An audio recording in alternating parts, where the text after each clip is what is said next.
Assalamu alaikum students. Today we are going to continue with the same topic, reflections on the reawakening East. In previous lecture I told you about communism. In today's lecture I will explain industrialism and its effects. According to Bernard Russell, industrialization was the only way to become superpower. This is the heading which I have given for this paragraph. After explaining imperialism and communism, Bernard Russell put forward this question: what then should be enlightened and impartial spectre hope as regards to development of Asia? He says that he asks that what should be done if we ask the enlightened people and impartial people who are aware of the situation and are detached from any kind of judgment and opinion, what they consider that what should be done for the development of Asia.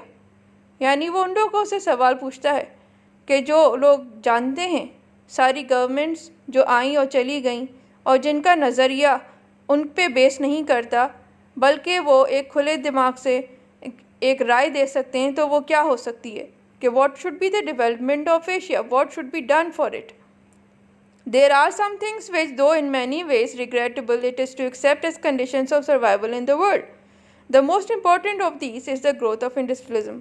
Then he put forward the answer for it. And he says that there are some things in this world which, even though you don't like it, but these or those things becomes a condition of survival in the world. And one among that, and the most important of that, was that the growth of industrialism. Bernard Russell says that ऐसी बहुत सारी चीज़ें हैं जो हमें पसंद नहीं हैं और हमें लगता है कि ये चीज़ें हमें नहीं करनी चाहिए, but then those things becomes the source of survival in this world. लेकिन वही चीज़ें हमारे लिए बहुत ज़रूरी हो जाती हैं कि हम जो है सर्वाइव कर सकें इस दुनिया में, और उसमें सबसे most important thing is industrialism. The power of England in the 19th century was based upon a virtual monopoly of machine production.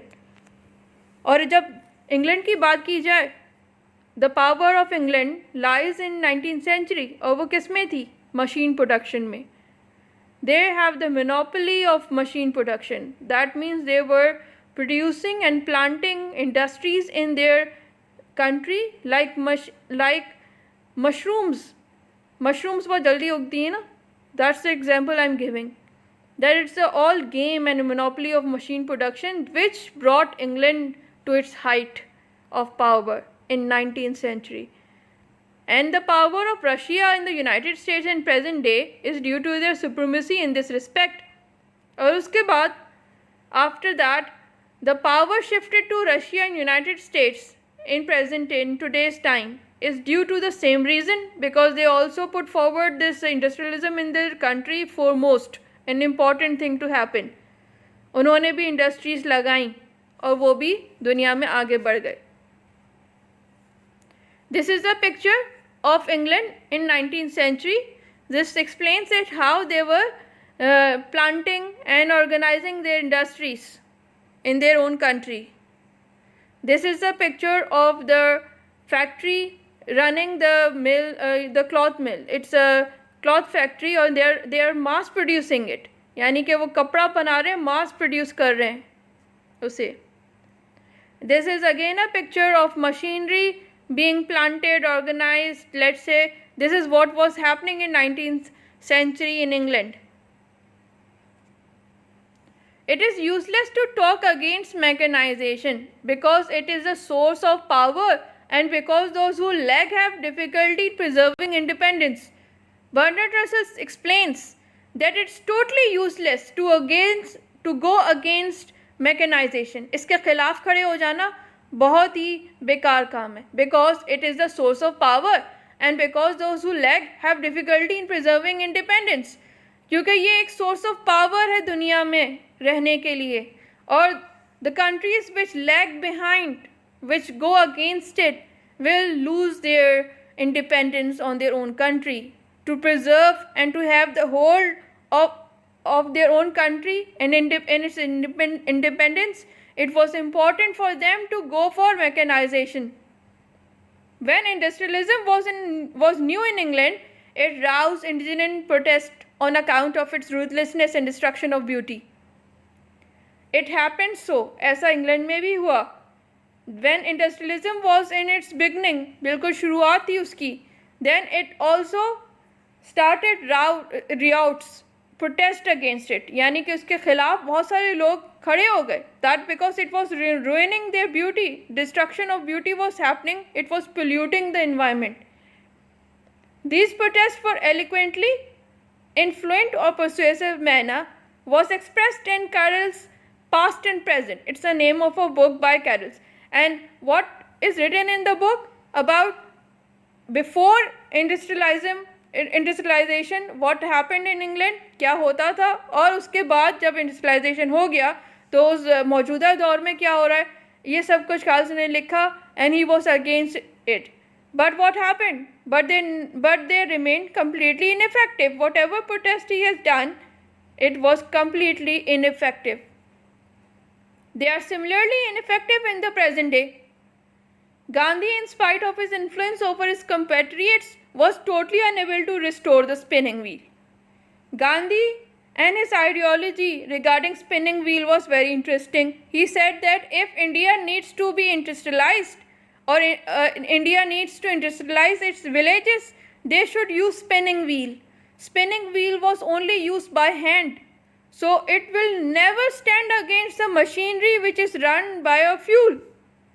जो मशीनरी फ्यूल पे चल रही है उसके सामने ऐसी मशीनरी जो हाथ से चलाई जाती है वो ज़्यादा दिन तक कैसे चलती. It was a useless idea and it never happened. Machine production and scientific technique bound to prevail wherever there is sufficient civilization to make it possible. That means machine production और इंडस्ट्रीज लगाना, scientific technology को इस्तेमाल करना, हर वो मुल्क जो कर सकता था, and every country which could possibly make it happen has used it because it was the source of power, it was the source of bringing money in the country, it was source of becoming stronger in the world. This is the picture of the side effects of industrialization. The smoke which is emitting from the factory was polluting the environment. This is again picture of the same industrialization, that the industries were producing this smoke rapidly in the environment. The industries run by coal has this side effect. कोयले के इस्तेमाल से ये धुआं बहुत produce होता था. तो 19th century में England, while they were actually making the industries over there, they were also destroying the environment. But when we actually measure it against the benefits of industrialization, तो फिर ये सब चीज़ें लोगों ने इग्नोर की. This is the picture of a book of Past and Present by Thomas Carl, where he has discussed all the side effects of industrialization and what was the life before it. This is a picture of Gandhi with a spinning wheel and his ideology that if India needs to progress, this is the only way. There is no better way of industrializing the villages of India than the spinning wheel. But it was totally useless when we talk about the machinery run by the coal. हाथ से चलाने वाली machine कब तक रहती, और उसमें इतनी पावर नहीं थी, मास प्रोडक्शन बहुत स्लो होती. वो एक इंसान की ताकत और एक मशीनरी ताकत में यही फ़र्क होता है. Now Bertrand Russell switched to different idea. He says that the most sinister application of scientific technique is in regard to weapons of war. Scientific technique का सबसे बुरा इस्तेमाल वेपन्स बनाने में के लिए था.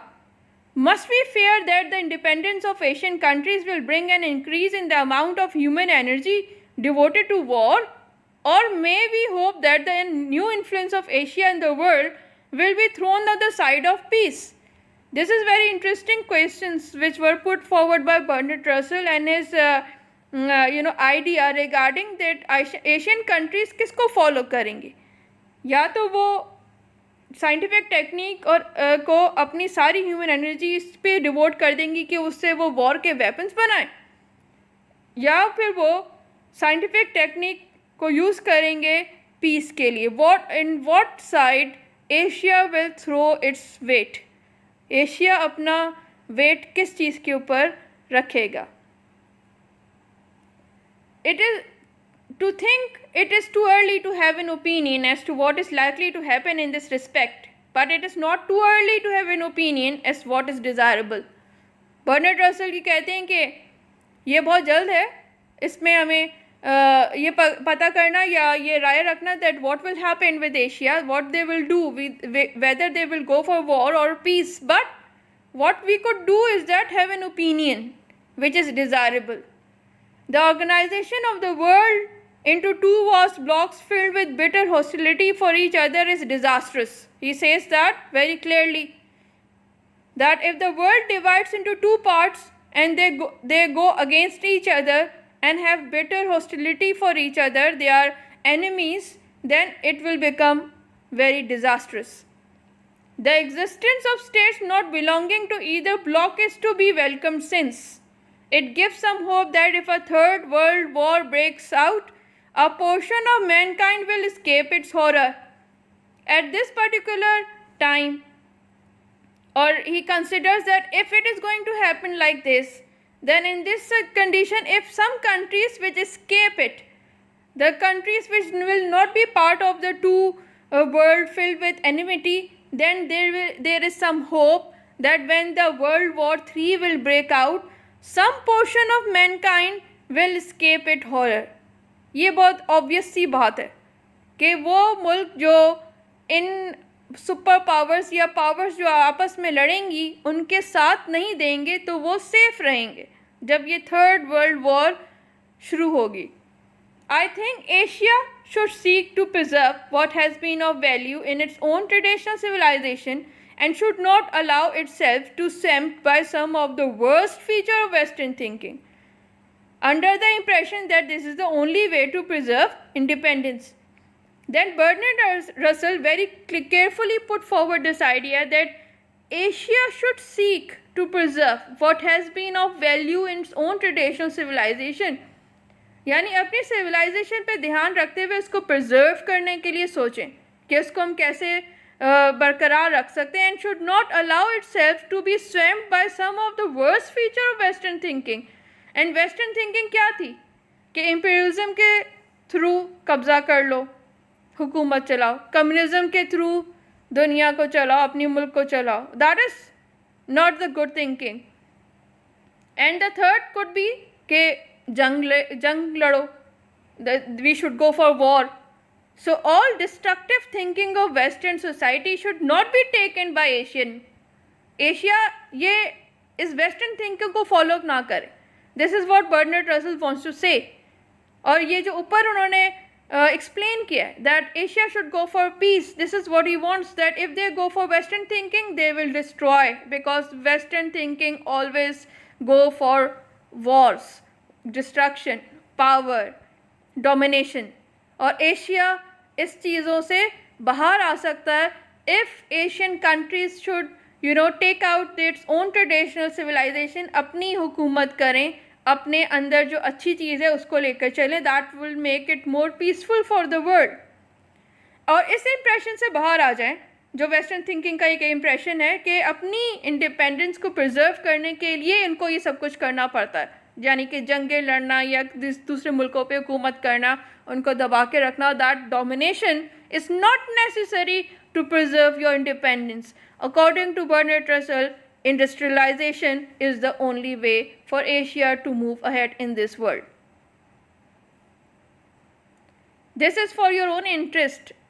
This is the today's map showing you that the nuclear weapons and its location in the world.